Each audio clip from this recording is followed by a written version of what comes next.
매일 단식을 하고 아침을 거르고 블랙커피를 마시며 시간을 버텨왔는데도 체중계의 눈금은 그대로입니다. 오후가 되면 여전히 에너지가 바닥으로 떨어집니다. 그러면서 마음 한구석에서는 내가 완전히 잘못하고 있는 건 아닐까 하는 의문이 들기도 하실 겁니다. 여기 조금은 불편한 진실이 있습니다. 모든 단식이 다 똑같은 것은 아닙니다. 16시간을 단식하는 것과 23시간을 단식하는 것의 차이는 단순한 숫자에 불과한 것이 아닙니다.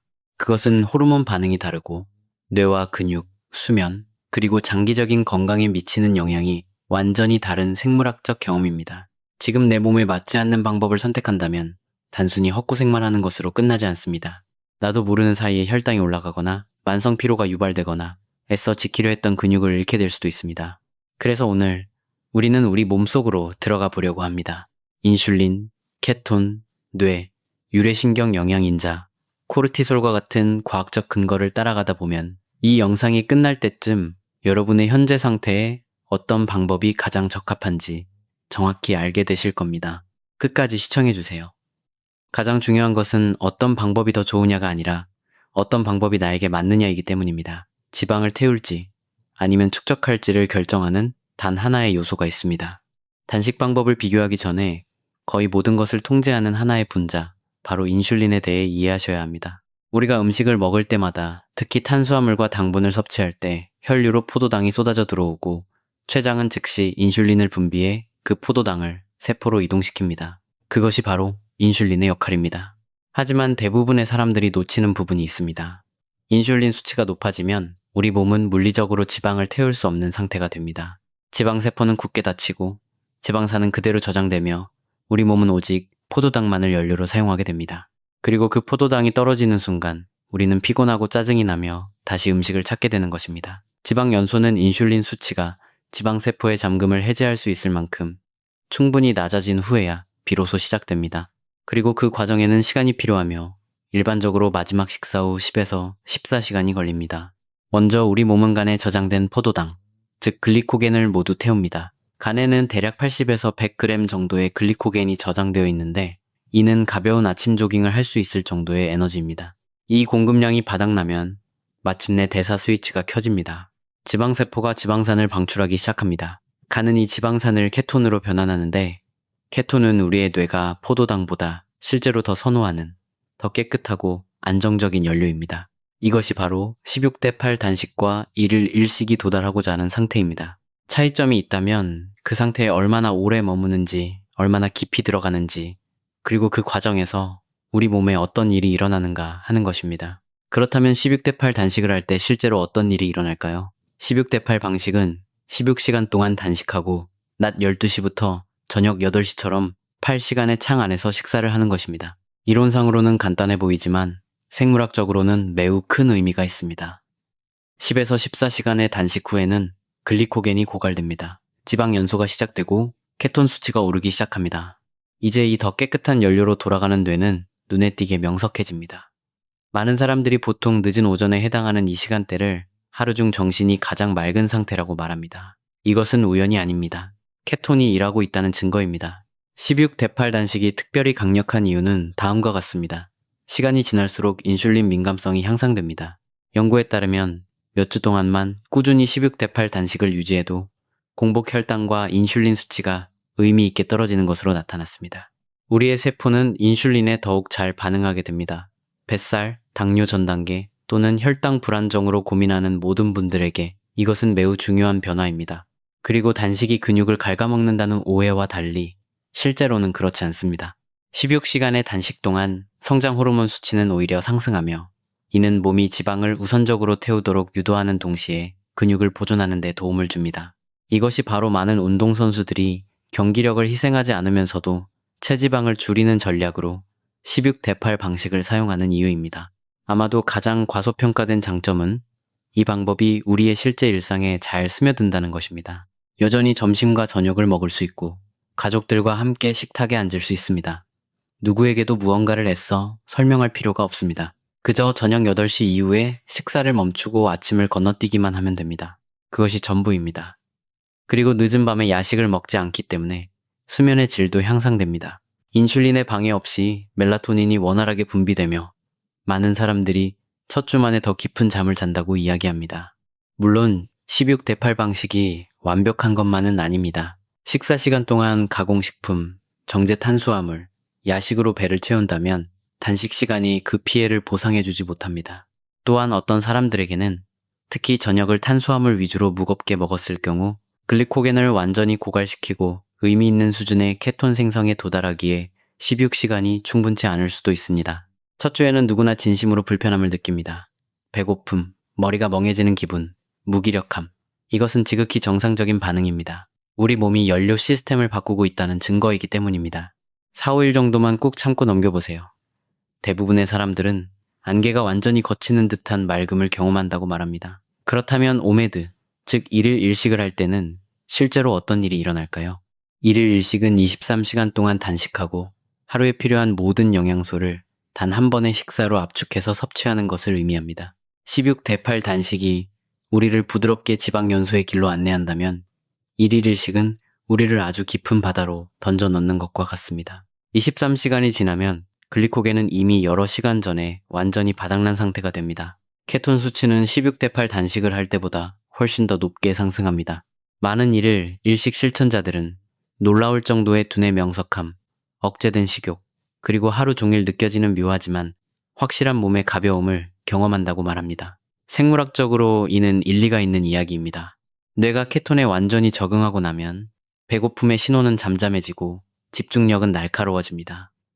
가장 효율적인 연료로 몸이 가동되고 있는 것입니다. 하지만 그 단식을 깨고 첫 술을 뜨는 순간 아주 극적인 일이 벌어집니다. 단순히 밥을 먹는 것이 아닙니다. 하루에 필요한 전체 칼로리, 단백질 요구량, 식이섬유, 비타민, 미네랄을 1시간 안에 모두 쏟아부으려고 하는 것입니다. 거의 하루 종일 인슐린을 전혀 생산하지 않던 췌장에 갑자기 모든 것을 한 번에 처리하라는 거대한 신호가 홍수처럼 들이닥칩니다. 이러한 호르몬의 급격한 채찍질 때문에 일일 일식이 복잡해지는 것입니다. 연구에 따르면 예상과는 달리 일부 일일 일식 실천자들은 아침 혈당이 낮아지는 것이 아니라 오히려 더 높아지는 것을 경험합니다. 왜 그럴까요? 한 번에 먹는 엄청난 양의 식사를 완전히 소화하는 데에는 수많은 시간이 걸리기 때문입니다. 여러분이 아침에 일어날 때쯤에도 몸은 여전히 전날 밤에 만찬에서 나온 포도당을 치우고 있는 중일 수 있습니다. 하나의 거대한 식사로 인한 인슐린 급증은 오히려 하루 3번에 나누어 먹는 적당한 식사보다 혈당을 더 불안정하게 만들 수 있습니다. 영양 섭취라는 현실적인 문제도 있습니다. 몸무게 1파운드당 최소 0.7에서 1g에 해당하는 적절한 단백질을 한 번에 섭취하는 것은 정말로 어려운 일입니다. 식이섬유, 마그네슘, 칼륨, 그리고 비타민 B군도 마찬가지입니다. 칼로리를 충분히 섭취함에도 불구하고 영양소 흡수에는 한계가 있기 때문에 많은 일일 일식 실천자들이 결국 만성적인 영양 결핍에 시달리게 됩니다. 우리의 장은 한 번에 쏟아지는 감당하기 힘든 양보다 여러 번에 나누어진 적은 양의 식사를 훨씬 더 효율적으로 처리합니다. 그리고 65%의 사람들이 3주에서 6주 안에 1일 일식을 포기합니다. 이는 그들의 의지력이 부족해서가 아니라 이 방법이 극소수의 사람만이 유지할 수 있는 라이프 스타일을 요구하기 때문입니다.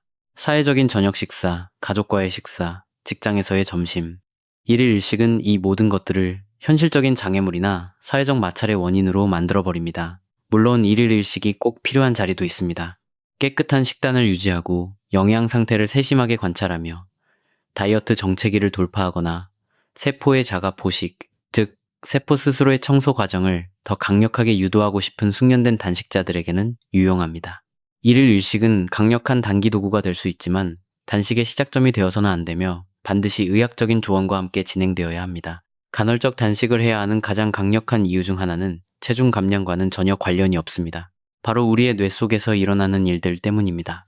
존스 호킨스 대학의 신경과학자이자 세계 최고의 단식 연구자 중 한 명인 마크 메슨 박사는 25년이 넘는 세월 동안 단식이 뇌 기능에 미치는 영향을 연구해왔습니다. 그의 연구 결과는 매우 놀랍습니다. 케톤은 단순히 뇌에 연료를 공급하는 데 그치지 않고 뇌 유래신경 영양인자인 BDNF의 분비를 촉발합니다. BDNF를 뇌신경세포를 위한 훌륭한 비료라고 생각하시면 됩니다.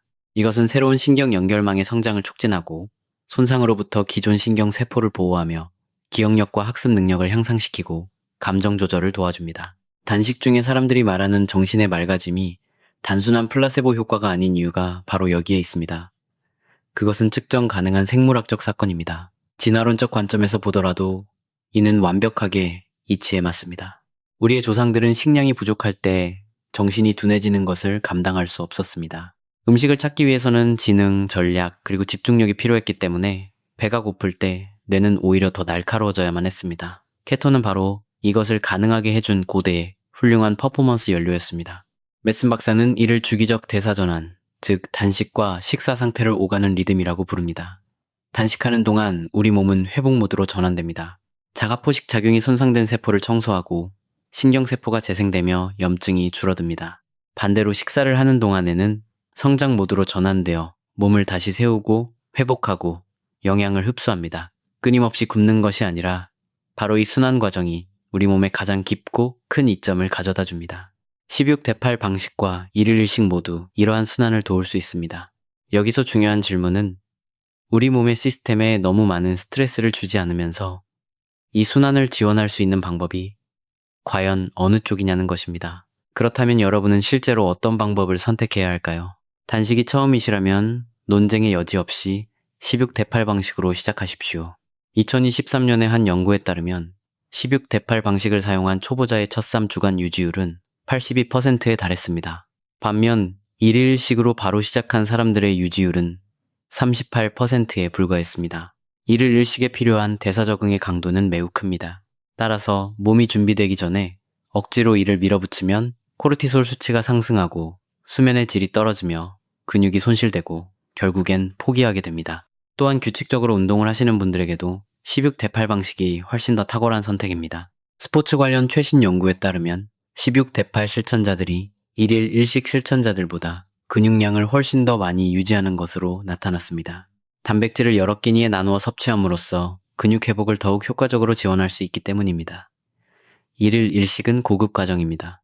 수개월 동안 꾸준히 16대8 방식을 실천하여 몸이 지방 대사에 완전히 적응하고 공복 혈당이 개선되었으며 배고픔을 편안하게 견딜 수 있을 때 비로소 고려해 보십시오. 그리고 기존에 가지고 있는 건강 문제가 있다면 항상 의사의 지도를 받아야만 합니다. 1일 1식은 임산부나 수유부, 제1형, 당뇨병 환자나 인슐린 의존성 약물을 복용하는 분들, 섭식 장애의 병력이 있는 분들, 저체중인 분들, 또는 한창 성장기에 있는 아동과 청소년에게는 권장되지 않습니다. 이러한 상황에 있는 분들에게 1일 1식이 요구하는 호르몬과 영양의 조건은 절대적으로 부적합하기 때문입니다. 이제 아무도 이야기하지 않는 부분에 대해 말씀드리겠습니다. 다음은 과학 논문에서는 측정하지 않는 것들입니다. 음식과 여러분의 관계, 스트레스 수치, 수면, 사회생활, 그리고 정신 건강입니다. 잠을 잘 못 주무신다면 단식이 그것을 해결해 주지는 않습니다. 오히려 상황을 더 악화시킬 수 있습니다. 만성 스트레스에 시달리는 상태에서 엄격한 식사 제한까지 더해지면 코르티솔 수치가 더욱 상승하며 이는 지방 연소를 적극적으로 방해합니다. 만약 1일 1식 때문에 하루 종일 참다가 밤에 폭식을 하게 된다면 여러분은 단식법을 찾은 것이 아닙니다. 신진대사와 자존감을 파괴하는 악순환을 찾은 것일 뿐입니다. 가장 강력한 단식법은 불안해하지 않고 꾸준히 그리고 차분하게 유지할 수 있는 방법입니다. 대부분의 사람들에게 그것은 진짜 음식, 진정한 수면, 그리고 진실한 인내심을 가지고 정직하게 실천하는 16대8 방식입니다. 좋은 결과를 얻기 위해 굳이 23시간 동안 굶어야 할 필요는 없습니다. 여러분에게 필요한 것은 내 몸과 싸우는 대신 몸과 함께 협력할 수 있을 만큼 내 몸을 잘 이해하는 것입니다. 지금 여러분이 있는 그 자리에서 시작하십시오. 만약 지금 하루에 5번 식사를 하고 계신다면 16대8 방식으로 바꾸는 것만으로도 이미 엄청나게 깊은 변화입니다. 딱 3개월만 시간을 줘보십시오. 나의 에너지, 수면, 정신의 맑음, 그리고 배고픔의 패턴을 유심히 관찰해 보세요. 내 몸이 보내는 데이터가 다음 단계를 안내하도록 내버려 두십시오. 결국 단식을 하는 시간보다 훨씬 더 중요한 것은 그것을 실천하는 꾸준함과 나에게 맞는 방법을 찾아가는 과정에서 스스로에게 베푸는 다정함이기 때문입니다. 오늘 이 영상이 여러분의 몸을 조금이라도 더 잘 이해하는데 도움이 되었다면 그것으로 충분합니다. 매번 어렵고 복잡한 과학을 쉽게 풀어주는 더 많은 영상을 원하신다면 구독해주세요.